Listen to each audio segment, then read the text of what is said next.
Piles, fissure, fistula ఈ 3 డిసీజులు చెప్పినామంటే ప్రతి ఒక్కరు భయపడతారు. ఎందుకు అంటే దీనికి చేసే సర్జరీస్ ఏవైతే ఉన్నాయో ఇవి చాలా complicated surgeries and painful surgeries.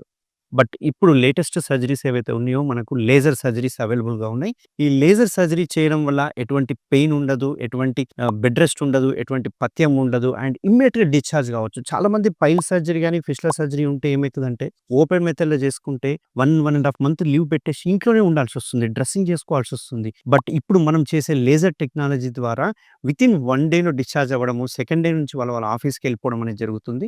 Laser వలన రిజల్ట్స్ బాగుంటాయి. అండ్ రికరెన్స్ రేట్ కూడా తక్కువుంటుంది. ఎటువంటి కోతలు గాని, కుట్లు గాని, రక్తం గాని ఏది రాదు కాబట్టి పెయిన్ అనేది 0% కాబట్టి ఒకవేళ ఎవరైనా పైల్స్‌తో ప్రాబ్లమ్ ఉంటే గనక మీరు లేజర్‌ని ప్రిఫర్ చేయండి. అండ్ ఈవెన్ ఫిస్టులాస్ కూడా ఎందుకంటే చాలామంది ఫిస్టులా అంటే భయపడతారు. ఫిస్టులాకి కటింగ్ చేస్తుంటాము. ఓసారి మోషన్ కంట్రోలింగ్ పవర్ పోతుంటది. సో ఇట్లాంటి వాటికి మనం లేజర్ చేయడం వల్ల ఏమవుతుందంటే ఆ కంట్రోలింగ్ పవర్ అనేది పోదు. కాబట్టి ఎవరికన్నా పైల్స్ గాని, ఫిషర్ గాని, ఫిస్టులా ఉంటే ఇప్పుడు భయపడాల్సిన అవసరం లేదు. మన ట్రీట్మెంట్ రేంజ్ హాస్పిటల్‌లో మనం లేజర్ అనేది మనం ఇంట్రొడ్యూస్ చేయడం జరిగింది. దీనివల్ల మంచి సక్సెస్ రేట్ అనేది కూడా ఉంది.